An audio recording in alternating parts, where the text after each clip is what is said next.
Okay, I'm back with another one. Actually, man, what is this? Okay, I'm gonna go into Psalms chapter 60. I'm gonna read a little bit of it, and we're gonna get into it. Oh God, you have rejected us, broken our defense. You have been angry. Oh, restore us. You have made the land to quake. You have torn it open, repaired its breaches, for it totters. You have made your people see hard things. You have given us wine to drink that made us stagger. You have set up a banner for those who fear you, that they may flee to it from the bow. Salah. That your beloved ones may be delivered. Give salvation by your right hand and answer us. God has spoken in his holiness. With exultation, I will divide them up to Shechem and portion out the vale of Succoth. Okay, Gilead is mine, Manasseh is mine, Ephraim is my helmet, Judah is my scepter, Moab is my mash base. All right, no, I'm going to leave there. Okay, so now we're going to get into it. Okay, so one, we just came from, I believe it was David, and trying to move forward. I believe he had came home one day and he found them looking for him. His wife had to help him get delivered. So, have you ever had to escape danger? Well, David did by going out of the window. Paul had to escape from Damascus. David through the window, and David went home. He found out like that his wife had to let him through the window because they had surrounded his house. They was watching him and trying to kill him. So David knows that God sees. He prays, so he prays. David is sure that God hears. So he waits. David is sure that God rules, so he trusts.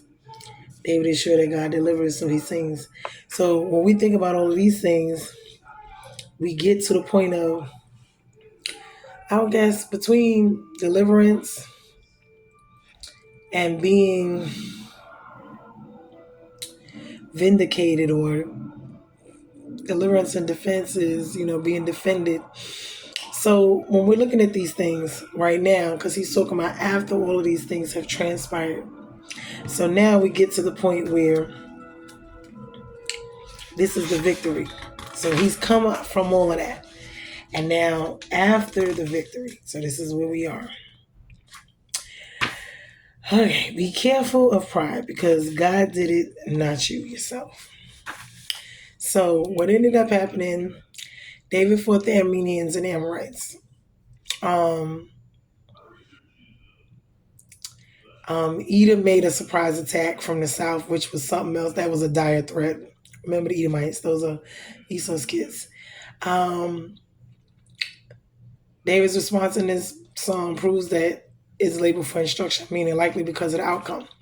David prays for rescue while expressing faithful confidence in the Lord's intent. So he was in one battle and then another battle popped up. Don't we see the patterns in our life of we might have one thing going on, then a whole bunch of other stuff just start breaking out all over the place? We got to understand that is Satan, that is the enemy. That is God, not God. That is the enemy. So we must pay attention to those patterns too. So because of the outcome, David prayed for rescue, meaning to be defended, to be delivered. He's expressing his faithfulness in the Lord, his intent to save Israel.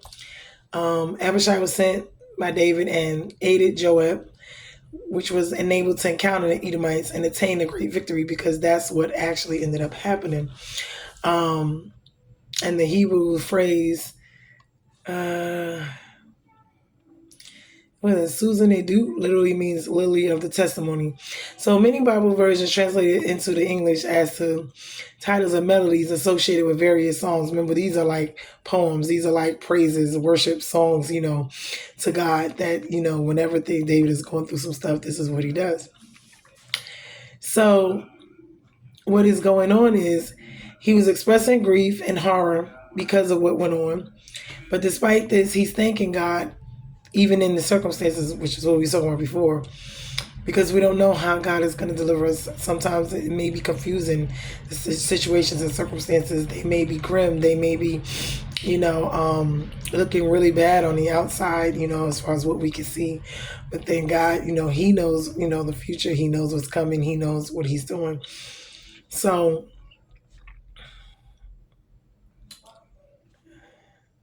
we talk about the helmet of the nation, talk about the fences. So he's describing the different portions of the defense, like the armor or whatever, to protect them. So in the end, well, hold on. Let me go to my notes real quick.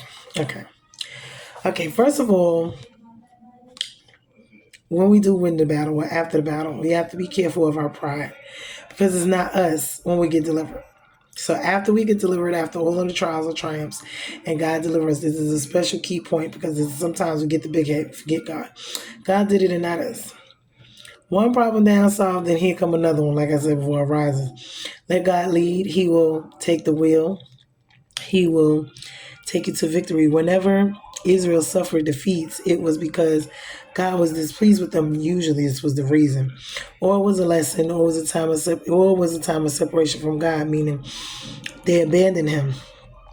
And He would allow them to go through different things and be in these, miserable conditions, meaning allow them to be enslaved, allow, other people to come after them and let them go through things. So David pleads for, forgiveness, restoration, to cast, for God to cast off these, calamities.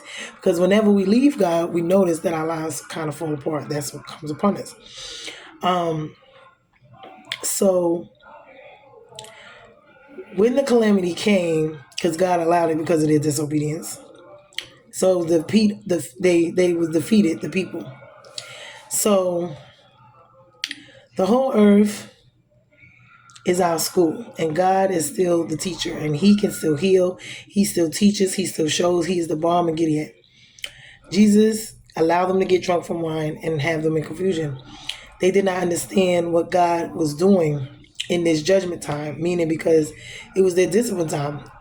They weren't, obeying, but He's reaching out to God because He can restore, in love and in mercy, though, the trouble is not going to last always. But though the last, they must show the people, He must show the people hard things in order to teach them.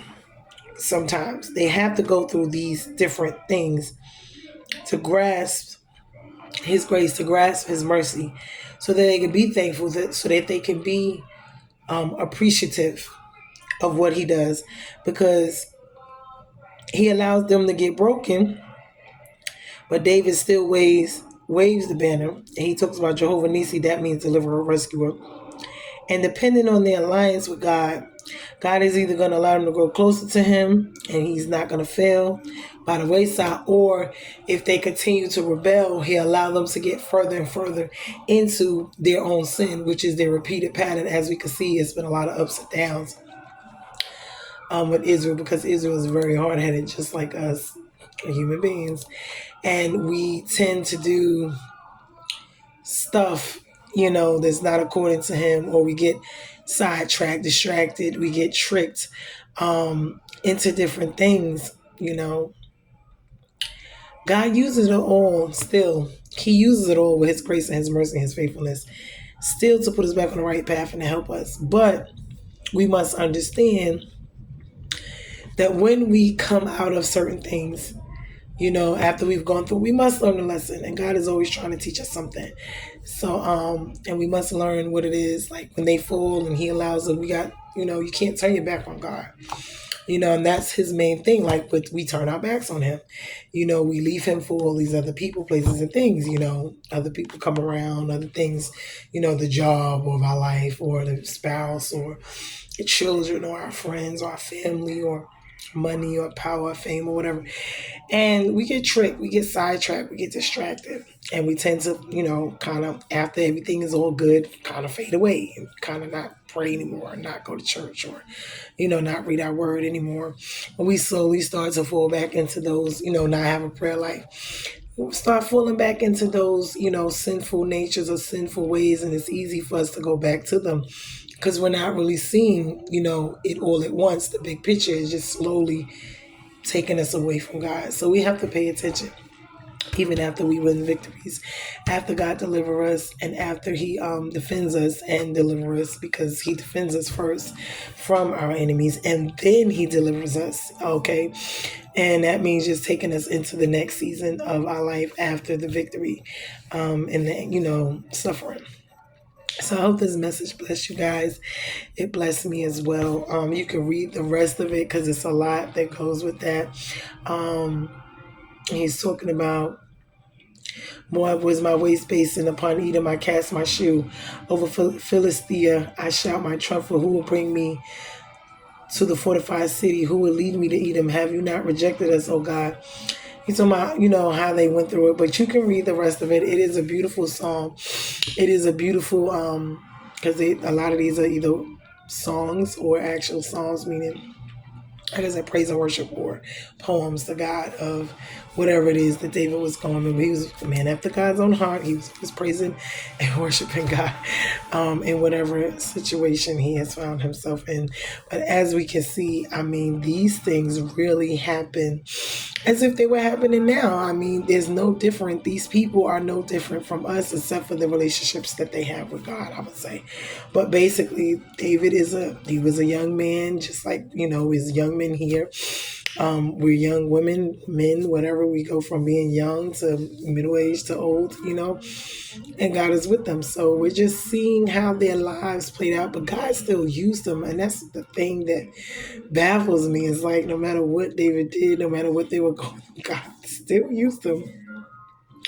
And He still loved them. And I guess that's why your relationship, your covenant with God has to be one of substance, in which, it's not just you, it's God, and where you guys stand together, and not just in the natural, but mainly in the spiritual, because the reverence, the respect, whatever, everything that comes with relationship, being loyal, whatever, and faithful, but to one another, throughout the relationship, throughout the walk, because we think about these things when it comes to our job and our friends and our family, our children, our spouses, but we don't think about them like that when it comes to God, but we do. So I hope this word blessed you guys.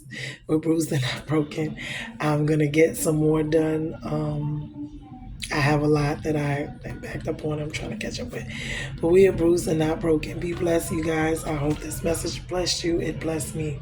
Thank you later, guys. Till the next one.